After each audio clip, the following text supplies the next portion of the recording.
I'm your host, Victoria Valko, ISL's Outreach Assistant, and in each episode, we speak with ISL affiliates to learn more about their work, their perspectives, and the people behind the research, all under 15 minutes.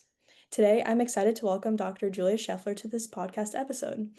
Dr. Sheffler is a board-certified clinical psychologist and assistant professor at FSU's College of Medicine. She leads the Integrative Science for Healthy Aging lab at the Center for Translational Behavioral Science. Her research broadly involves the development and assessment of behavioral interventions for chronic conditions with an emphasis on Alzheimer's disease and dementia risk reduction. Dr. Scheffler's lab currently focuses on developing scalable community lifestyle programs that help older adults make sustainable changes to their lifestyles, supporting healthy brain aging. So welcome, Dr. Scheffler, and let's get started. All right, thank you for that. So, Dr. Sheffer, do you mind introducing yourself and telling us a bit about your background, like where you're from and your path to the ISL? Sure, and thank you for that introduction. So I grew up in a very rural part of Illinois, and I went to Southern Illinois University for undergrad. Then I went from there to FSU actually to complete my PhD. I then did a year-long internship at the VA in Denver, Colorado, before I actually came back to FSU. And I've really been involved in aging research since my freshman year of undergrad. So it's been a long-standing passion of mine. And it just made sense when I came to FSU, even as a grad student, I was excited to get involved with ISL as soon as I heard about it. And then since returning in a faculty position, I've really tried to take a more active role in the institute.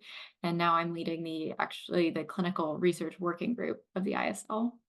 What first drew you to the field of aging and longevity research, and was there a personal connection or a moment that inspired you? Yeah, I think like most people who enter this field, I do have a personal connection to the topic. I had multiple grandparents who suffered from neurodegenerative diseases, and that was really happening right as I was beginning to get into research and develop an interest in aging research separately as an undergrad. Um, and in addition to those individuals, I was also really surrounded by a lot of people who were aging what we would consider successfully. They were so seeing those really major differences in the aging process was part of what led me to questioning, what contributes to such different outcomes as we get older. And then I would also say, just coming from a rural background, I've been very drawn to health research that really aims to bring more cutting edge research to those underserved areas. Do you mind explaining what your current research is about in simple terms, and maybe you could describe or tell us about your favorite ongoing project and why it's your favorite ongoing project? Sure. For the past 5 years or so, at least, my research has focused more on developing evidence-based programs for the community that ideally help high-risk older adults change their behavior or lifestyle in a way that aims to reduce dementia risk and just generally improve brain health. And I've been especially interested within that in the Mediterranean ketogenic diet, just because there's some really exciting research on the ways that keto diet in particular might reduce dementia risk. And I think in general, this research really matters right now because there's just so much ongoing research about how different lifestyle factors or behaviors may reduce risk for dementia or may prevent Alzheimer's disease.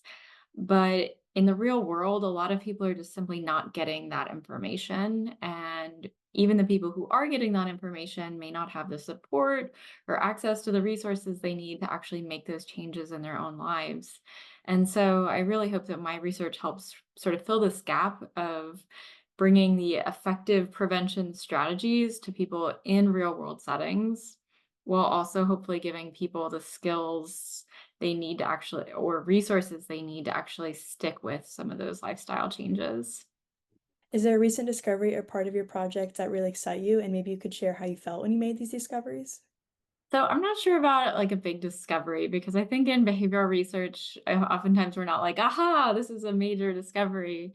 But I would say, I'm just honestly very happy to see sort of the incremental progress that the program I've been working on has made over the years, the ways that it's improved. And we are just constantly working with research participants to make it better. And over the years, it's really went from, a very basic program to something that I'm much more proud of now. And continually we get very positive feedback from research participants. And I think that really makes me happier than any other aspect of it is just getting that positive feedback from participants who are saying, this program has been really helpful. We really enjoyed it. We want more of it. And I think that is really almost a discovery that excites me and keeps me wanting to keep doing this research the most. What's one thing you wish more people understood about aging or maybe the science behind it?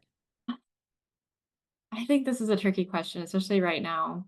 Um, I think we live in like a somewhat ageist society, where youth is just valued very highly. Um, and I think there's a quote that I like to not regret growing older because it's really a privilege denied to many. And I think, that just really rings true to me. There may be more aches and pains for many, but there's also so much beauty and joy and new opportunities that come with age. And I think, any new student or early career person interested in the field of aging, I hope they just recognize, that there is, a lot of joy and excitement in this field. It's not just an end of life field, I guess. And do you mind sharing a moment or story when you realized your work was making a difference for older adults or for the community? I'll say there is some, very early when I was working on this intervention, I have a really clear memory of a participant telling me how at the end of the program, how this nutrition program just changed their life for the better. They're like, I'm going to be doing this the rest of my life. It had really major benefits on their A1C levels, on their health overall, and they saw those like day to day, really felt them day to day. And just being able to see these like major benefits that some people experience really motivated me to just continue developing and testing this program so that hopefully it can work like that for more and more people in the community. Have you ever encountered a surprising myth or misconception in your work, and maybe you could tell us how you work to challenge it? Hmm. Okay, misconception.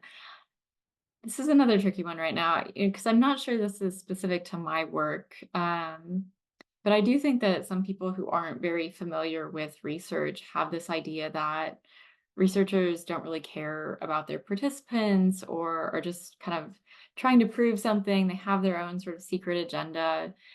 And I think the reality is that researchers and clinical scientists like myself have really dedicated our lives to trying to improve people's health and well-being using those scientific approaches.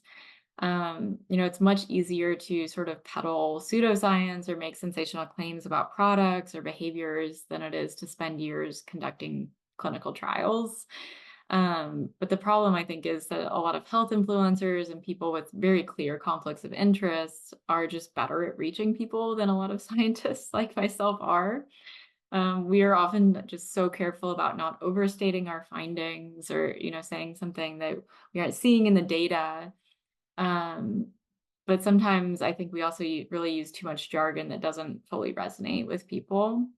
And so, I personally am trying to kind of challenge some of those misconceptions by getting out in the community, trying to provide more high quality information that's actually useful to people. And I think I definitely have room for improvement still, but that is something that I'm always working on. Is there a standout moment, opportunity, or relationship from the ISL that's had a big impact on your work or your career? I don't know that it's been a standout moment, but ISL has been such a long-standing part of my career. Even from grad school, I used the ISL participant registry to recruit a lot of my very first participants for surveys, and I've continued to work with many of those same participants and new participants from the registry across my years now in running clinical trials. Um, and more recently, I would say something that an opportunity through ISL is leading the clinical research working group as well. I think right now we are working on developing a pretty exciting project that will hopefully benefit the next generation of aging researchers. So more on that to come, hopefully. And what advice would you give to students interested in research or careers related to aging or longevity? Think start early. The earlier, the better. Aging research just encompasses more fields and topics, I think, than most students could possibly imagine. And it's also a field that I think requires a lot more cross-discipline and interdisciplinary collaboration than a lot of other areas. Um, So I think there's just so many opportunities in the area, and people are often surprised to hear, like, okay, there you could be totally focused on brain chemistry and mechanisms, or you could be looking at built environment or driving. There's just so many different potential topics in the area. Um, and then I think lastly, I may be biased, but I think people in the aging field are just some of the best people to work with. So I also recommend it for that. To wrap up this podcast episode for fun, what's something non-research related you're passionate about or that helps you unwind outside of work?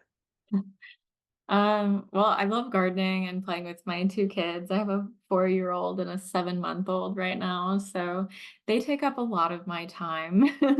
I would say I have quite a few other hobbies, but most of those have taken somewhat of a back seat to weekends at the playground or splash pad. But someday soon, I hope to get back to painting and pursuing some of my more creative pursuits. Awesome. So a big thank you to Dr. Julie Sheffler for sharing your work with us. And if you'd like to learn more about the ISL and the research happening across our network, please visit our website at isl.fsu.edu. And again, I'm Victoria Valko. Thank you for listening, and we'll see you next time on Voices of Longevity, where you meet the ISL researchers.